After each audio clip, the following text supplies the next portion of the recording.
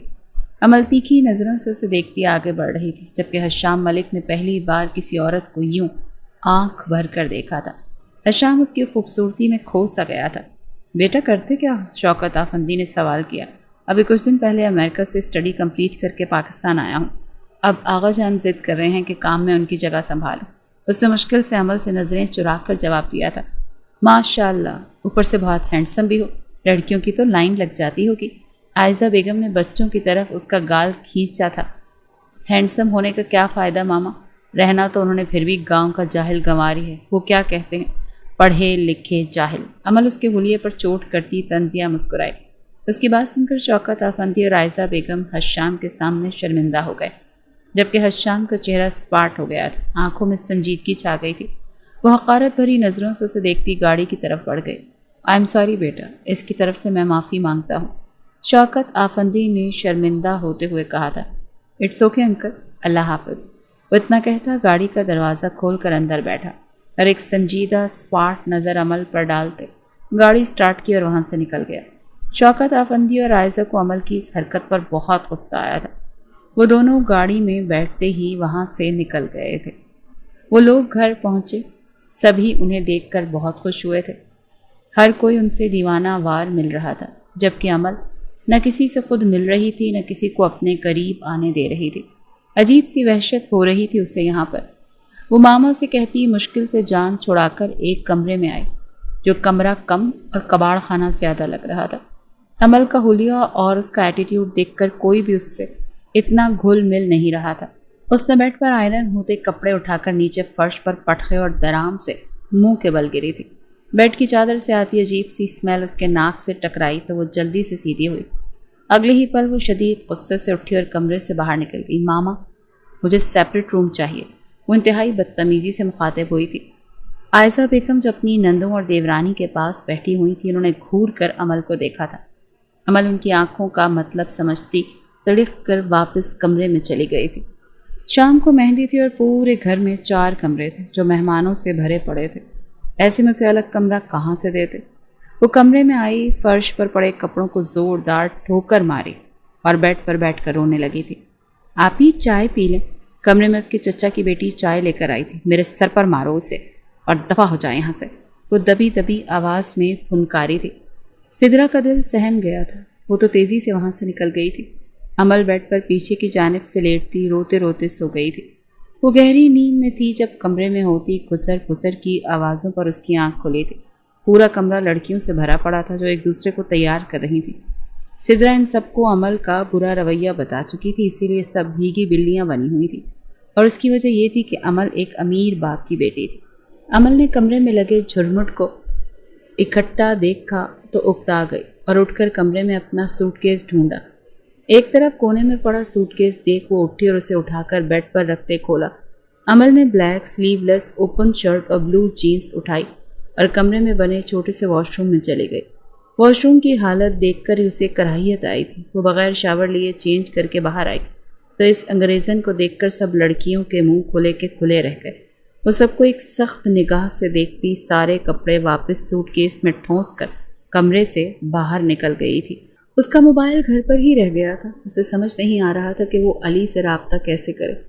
یہاں پر وہ کسی کو اتنا خاص جانتی نہیں تھی، اسی لیے سوچ میں پڑی ہوئی تھی۔ مہندی کے ساتھ ہی اس کی کزن کا نکاح تھا اور اس دوران وہ علی سے رابطہ کر کے یہاں سے نکلنے کا پلان بنا رہی تھی۔ وہ عائزہ بیگم کو ڈھونڈتی ہوئی ایک کمرے کے سامنے سے گزری، لیکن اندر سے آتی آوازوں نے اس کے قدم جکڑ لیے تھے۔ بھائی صاحب، میری عمل ہمیشہ سے آپ کی بیٹی تھی، آپ چاہیں تو آج ہی اس کا نکاح حسن سے کروا دیں، ہمیں کوئی اعتراض نہیں۔ شوکت آفندی نے بڑے مان سے اپنے بڑے بھائی کی بات کا بھرم رکھا، جس پر وہ خوشی سے پھول اٹھے تھے۔ عائزہ بیگم اور ان کی جیٹھانی بھی خوشی سے ایک دوسرے کے گلے لگی تھی۔ چلو پھر، نیک کام میں دیری کیسی؟ عائشہ کے ساتھ ساتھ عمل اور حسن کا نکاح بھی کر دیتے ہیں، انہوں نے خوش اخلاقی سے کہا تھا۔ عمل کو لگا کہ کسی نے اس کے وجود سے روح ہی کھینچ لی۔ وہ لڑکھڑا کر 2 قدم پیچھے ہوئی تھی۔ نو، اس نے سر نفی میں ہلاتے دیوار کا سہارا لیا۔ میں ابھی مٹھائی لے کر آتی ہوں۔ عمل کی تائی امی نصرت بیگم خوشی سے اٹھی۔ ان کو باہر آتا دیکھ عمل تیزی سے وہاں سے ہٹ گئی تھی۔ اس کی آنکھوں میں موٹے موٹے آنسو آ گئے تھے۔ اس کے ماں باپ نے اسے اتنا بڑا دھوکہ دیا، اسے یہاں لا کر ہمیشہ کے لیے قید کرنا چاہتے تھے۔ نو، وہ ایک طرف دیوار کے ساتھ لگ کر کھڑی تیزی سے اپنا چہرہ ہاتھ سے رگڑ کر صاف کرتی باہر کی جانب بڑھی تھی۔ کسی نے بھی اس پر توجہ نہیں دی تھی، سب اپنے اپنے کاموں میں مصروف ہو گئے تھے۔ وہ گھر سے نکلی اور کچی سڑک پر تیز تیز قدم اٹھانے لگی تھی۔ آنکھوں سے موتی نکل کر رخسار پر گر رہے تھے۔ اسے جس چیز کا ڈر تھا اس کے ماں باپ نے وہی کیا تھا۔ دماغ سن ہو چکا تھا، سوچنے سمجھنے کی صلاحیت ختم ہو گئی تھی۔ کچھ فاصلے پر ایک ڈیرا تھا اور ڈیرے کے دروازے پر 2 جرمن شیفرڈ کتے کھڑے تھے۔ جنجان شخص کو دیکھتے ہی بھونکنا شروع ہو گئے تھے۔ عمل چلتی ہوئی ان کے بہت قریب پہنچ گئی تھی۔ یکدم کتوں کے بھونکنے پر وہ ہڑ بڑا کر ہوش کی دنیا میں لوٹی تھی۔ کتے اسے دیکھ کر بھونکتے جا رہے تھے، ایک نے تو باقاعدہ زنجیر ہی توڑ دی تھی۔ عمل کے ہوش اڑ گئے تھے۔ کتے کو رہا ہوتے دیکھ وہ تیزی سے پیچھے کی طرف بھاگی تھی۔ کتا اس کے پیچھے لگ چکا تھا۔ عمل کا پاؤں پتھر پر آیا اور وہ منہ کے بل سڑک کے درمیان گرتی گھوم کر سڑک کے کنارے آئی اور ساتھ والے کھیت میں گر گئی۔ کتا اسی کی طرف آ رہا تھا۔ وہ اپنے زخموں کی پرواہ کیے بغیر اٹھی اور پانی سے بھرے کھیت میں بھاگنے لگی تھی۔ دور سے سڑک پر گاڑی آتی دیکھ وہ سڑک کی طرف بھاگی اور عین اسی وقت کتے نے اس کے اوپر چھلانگ لگائی تھی۔ آہ! عمل کی زوردار چیخ گونجی تھی۔ حشام نے سامنے کا منظر دیکھتے گاڑی کی سپیڈ بڑھائی اور پل بھر میں ان کے سر پر پہنچا تھا۔ وہ تیزی سے گاڑی کا دروازہ کھول کر باہر نکلا۔ جیک! حشام نے کتے کو آواز دی۔ کتا اپنے مالک کو دیکھا بغیر عمل کو نقصان پہنچائے دور ہو گیا تھا۔ عمل کتے کو خود سے دور جاتے دیکھ اٹھی اور بھاگ کر حشام کے سینے سے لگی تھی۔ ہیڈ لائٹس کی روشنی میں حشام اس نازک وجود کو اپنے ساتھ لپٹا دیکھ کر دنگ رہ گیا تھا۔ عمل تو زاروں قطار روئی جا رہی تھی، پہلے ہی بدن سے چپکے ہوئے تھے اور اب تو بھیگ کر اس کے وجود کی اچھی خاصی نمائش کر رہے تھے۔ حشام نے نرمی سے اسے کاندھوں سے پکڑ کر خود سے الگ کیا اور گاڑی سے پانی کی بوتل نکال کر اسے دی، جو عمل غٹا غٹ پی گئی تھی۔ آپ ٹھیک ہیں؟ اس نے فکر مندی سے تھر تھر کانپتی حسینہ سے پوچھا تھا۔ عمل نے روتے ہوئے سر اسبات میں ہلایا تھا۔ میڈم، یہ شہر نہیں ہے، گاؤں ہے، اور آئندہ خیال رکھیے گا، اس نے سنجیدگی سے کہا تھا۔ اگر وہ وقت پر نہ آتا تو آج اس کا پالتو اس کی پہلی اور آخری محبت کا قیمہ بنا دیتا۔ عمل نے بھیگی نگاہیں اٹھا کر اسے دیکھا تھا۔ آپ مجھے شہر چھوڑ دیں گے؟ اس نے بمشکل پوچھا تھا۔ اس وقت؟ حشام حیران ہوا تھا۔ جی، ابھی اسی وقت، وہ تیزی سے بولی تھی۔ آپ گاڑی میں بیٹھیں، ابھی میں آپ کو گاؤں ہی چھوڑ کر آؤں گا، لیکن کل صبح میں آپ کو ضرور شہر چھوڑ آؤں گا، اس نے اسے یقین دلاتے ہوئے کہا تھا۔ مجھے ابھی جانا ہے شہر، ورنہ میرے بابا اپنے جاہل بھتیجے سے میرا نکاح کر دیں گے، وہ اٹکتی نفرت سے بولی تھی۔ اس کی بات سن کر حشام کا پارا ہائی ہو گیا تھا۔ وہ اپنے نکاح سے بھاگ کر آئی تھی، یہ بات اس کے لیے خوش کن ثابت ہوئی تھی، لیکن وہ مرد اپنی عزت غیرت پر سودے نہیں کرتے تھے۔ حشام نے آگے بڑھ کر اسے کلائی سے جکڑا اور گاڑی کا دروازہ کھول کر اندر دھکا دیا۔ وہ خود دوسری طرف آ کر بیٹھا اور گاڑی سٹارٹ کی تھی۔ کہاں لے کر جا رہے ہو تم مجھے؟ وہ صدمے کی کیفیت میں چلائی تھی۔ حشام اندھا دھند گاڑی بھگاتے ہوئے جا رہا تھا اور عمل کا رو رو کر برا حال تھا۔ وہ کان بند کیے ڈرائیو کر رہا تھا۔ اسلام آباد میں بنے فارم ہاؤس پر وہ اسے لے کر آیا اور اسے گاڑی سے نکالتے گھسیٹ کر اندر لے گیا تھا۔ عمل روتی چلاتی اپنا آپ چھڑوانے کی کوشش کر رہی تھی۔ اس نے عمل کو ایک کمرے میں بند کیا اور اپنے دوست کو کال کر کے قاضی اور گواہان کو لانے کا کہا۔ کچھ دیر بعد وہاں پر سبھی موجود تھے۔ وہ کمرے میں آیا۔ عمل نے خون خوار نگاہوں سے اسے دیکھا۔ میری قاتل حسینہ، یہ رونا دھونا چھوڑو اور باہر آؤ، ہمارا نکاح ہے، اس کے آنسو صاف کرتا محبت سے بولا تھا۔ Shut up, just shut up, تم نے سوچ بھی کیسے لیا کہ میں تم جیسے جاہل انسان سے شادی کروں گی؟ وہ ہذیانی انداز میں چیخی تھی۔ زبان کو لگام دو ورنہ بوٹی بوٹی کر کے اسی کتے کو ڈال دوں گا جس سے بچا کر لایا ہوں۔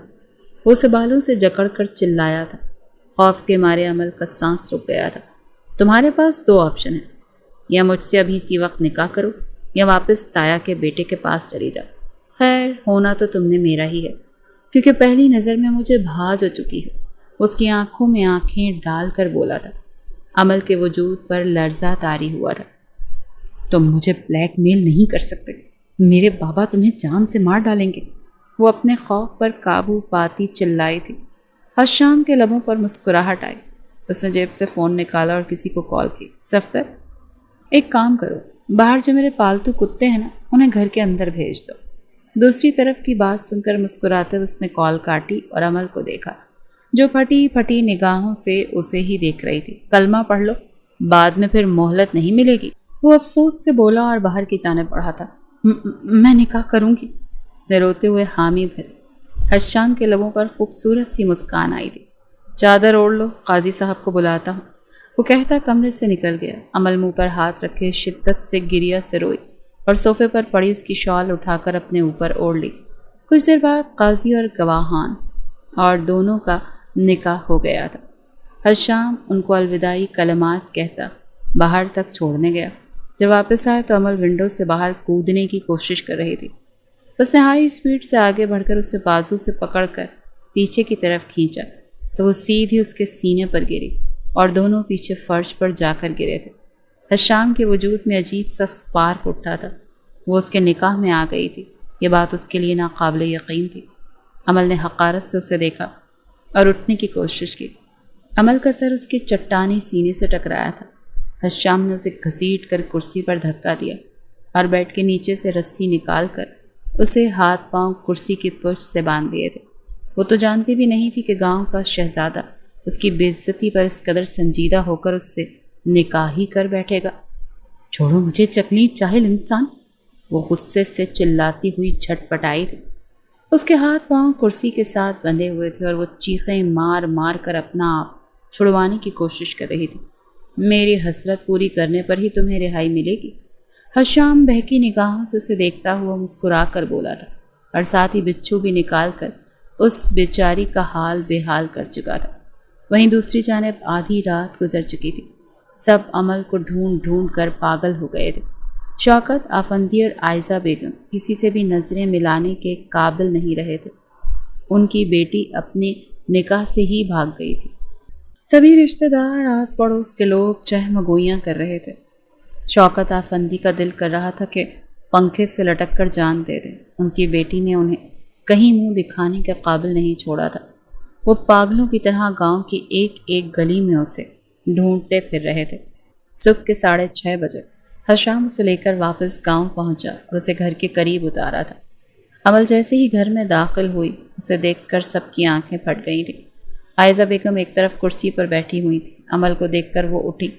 عمل نے ان سب کو دیکھا اور قدم آگے بڑھا۔ شوکت آفندی جو ابھی ابھی گھر میں داخل ہوئے تھے، عمل کو دیکھ کر بے یقین ہوئے اور پھر اگلے ہی پل انہوں نے ایک زناٹے دار تھپڑ اس کے چہرے پر دے مارا۔ سبھی شاکڈ انہیں دیکھے جا رہے تھے۔ شوکت آفندی نے اس کی کلائی پکڑی اور عائزہ بیگم کو باہر آنے کا اشارہ کیا۔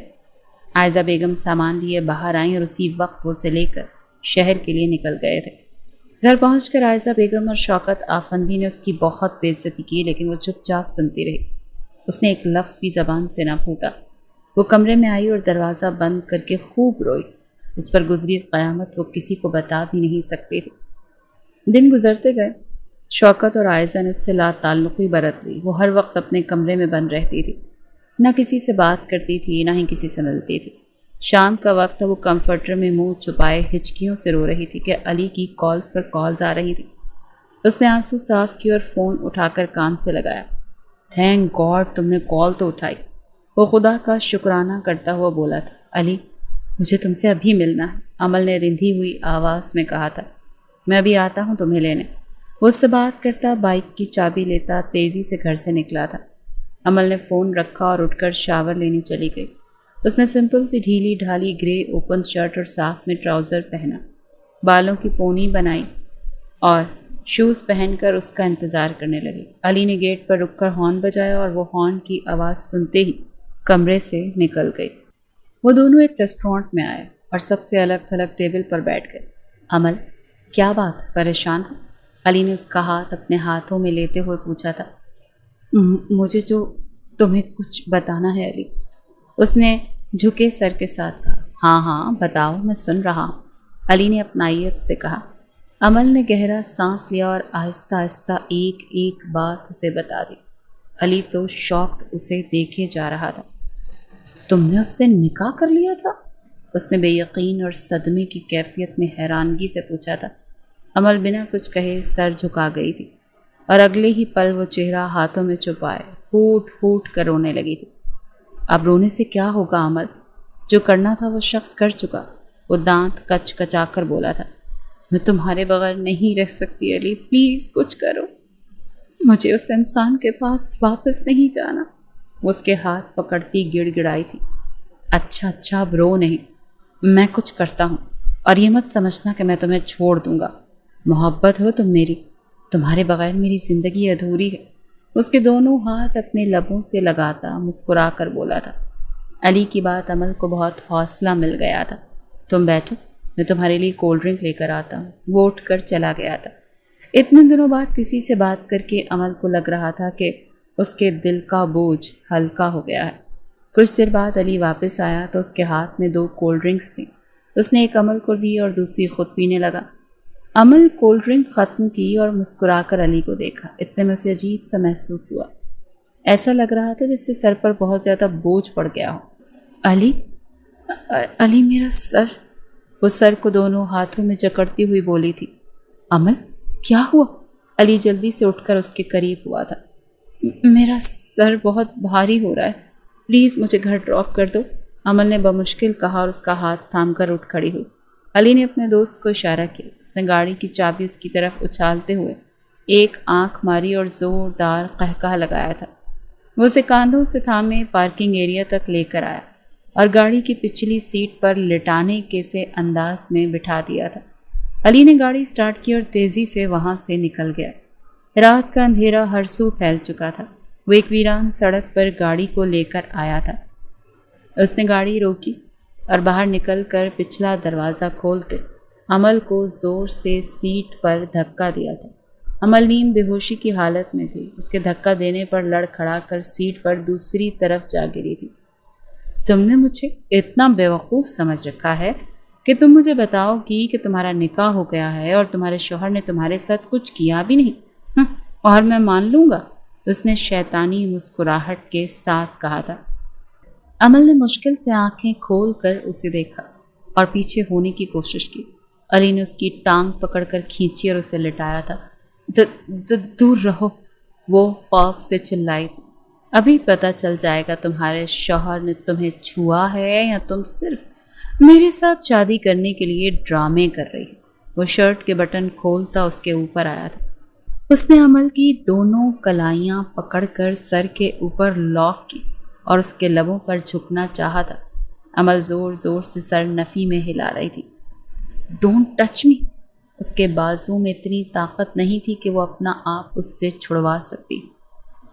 اس ویران سڑک سے ایک اور گاڑی گزر رہی تھی۔ اس میں بیٹھا شخص بڑی گہری نظروں سے دوسری گاڑی کو دیکھ رہا تھا۔ نہ جانے اسے کیوں بہت عجیب سا محسوس ہوا تھا۔ تھوڑا آگے جا کر نہ چاہتے ہوئے بھی اس نے گاڑی روک دی تھی۔ وہ گاڑی سے نکلا اور دوسری گاڑی کی طرف قدم بڑھائے تھے۔ جیسے ہی وہ اس گاڑی کے قریب آیا تو اندر سے لڑکی کی دبی دبی چیخیں سن کر شاکڈ ہوا تھا۔ منہ بند کرو اپنا، گھومنا پھرنا ڈیٹ مارنا میرے ساتھ اور شادی کسی اور کے ساتھ، علی تڑق کر بولا تھا۔ اس سے پہلے وہ کچھ کرتا باہر کھڑے شخص نے اسے ٹانگ سے پکڑ کر گھسیٹتے ہوئے گاڑی سے باہر نکالا تھا۔ وہ سیدھا منہ کے بل سڑک پر گرا تھا۔ حشام ملک نے اس کی کمر پر لاتوں کی برسات کر دی تھی۔ علی اچانک حملہ ہونے پر سنبھل نہ پایا۔ منہ سڑک پر اتنی زور سے لگا کہ ناک اور منہ سے خون بہنا شروع ہو چکا تھا۔ دماغ مکمل طور پر گھوم چکا تھا۔ حشام نے اسے بازو سے پکڑ کر سیدھا کیا اور پے در پے اس کے منہ پر پاؤں سے ٹھوکریں ماری تھی۔ وہ بلبلاتا وہ ہوش و حواس کھو چکا تھا۔ حشام نے اس کے سینے پر پوری قوت سے اپنا بھاری بوٹ مارے اور خود پر قابو پانے کے لیے اپنے بالوں میں ہاتھ پھیرا۔ اس کا تو بس نہیں چل رہا تھا کہ اس حیوان کو موت کے گھاٹ اتار دے۔ اس نے آگے بڑھ کر گاڑی میں جھکتے گاڑی کے اندرونی لائٹ روشن کی اور باہر نکل کر پچھلی سیٹ پر لیٹی لڑکی کو باہر نکالنے کے لیے اندر جھکا۔